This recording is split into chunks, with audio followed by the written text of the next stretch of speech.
Well, for this edition of Viking Circle, I am with the self-proclaimed most entertaining person in the Vikings organization, Andre Patterson. How you doing, I'm doing good, doing real good. You ready for this? I'm ready. Let's do this. Weather's dropping a little bit. Football season is in the air. I can feel it. You know, this time of the year when the leaves start to fall off the trees, you can tell it's football season, right? No question. There's a smell that the grass gives you from the first time you play Little League that tells your mind football season, you know. And so when you walk out there and you smell that grass, it tells you that it's time to play football. What gets you going? I love the game.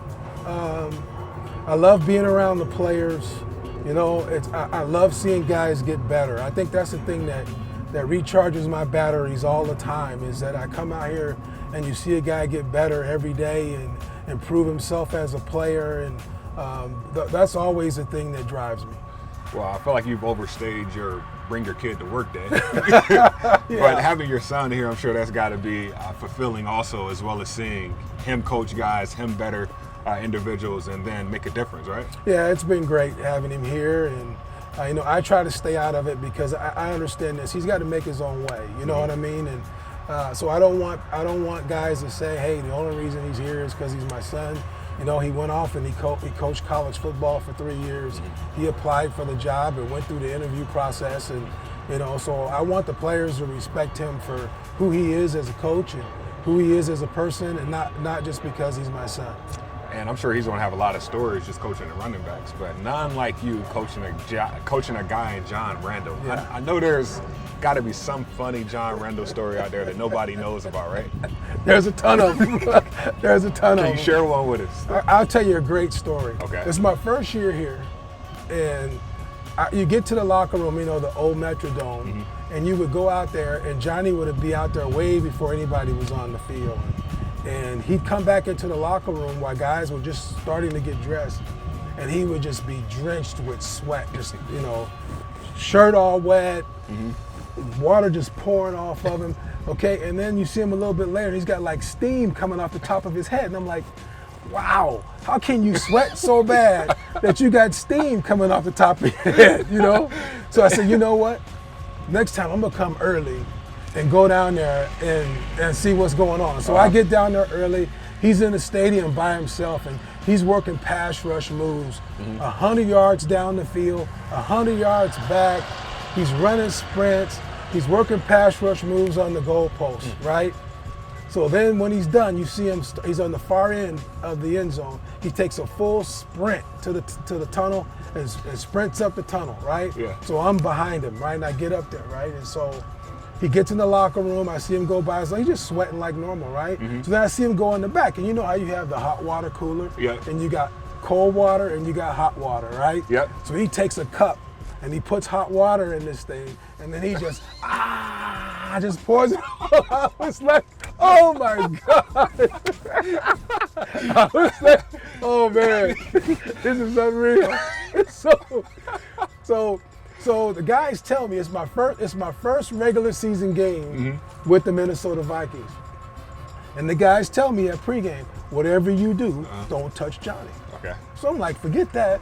I touch all my guys before the game. That's my deal, to say, hey, we're in this thing together, right? So we're in stretch lines, and I go down the line and I touch a guy, shake a guy's hand, touch a guy, and Johnny's over there stretching, and I go up to him and I say, okay, it's time to go, big dog. And as I go to touch him, he's yelling, no! So I touch him, and he jumps up. He's like in rewind. He's in rewind. So if you touch him, he's got to start his routine all over again, right? So he stands up. He's like going backwards, moonwalking, robot, and everything, right? I'm like, oh my God, right?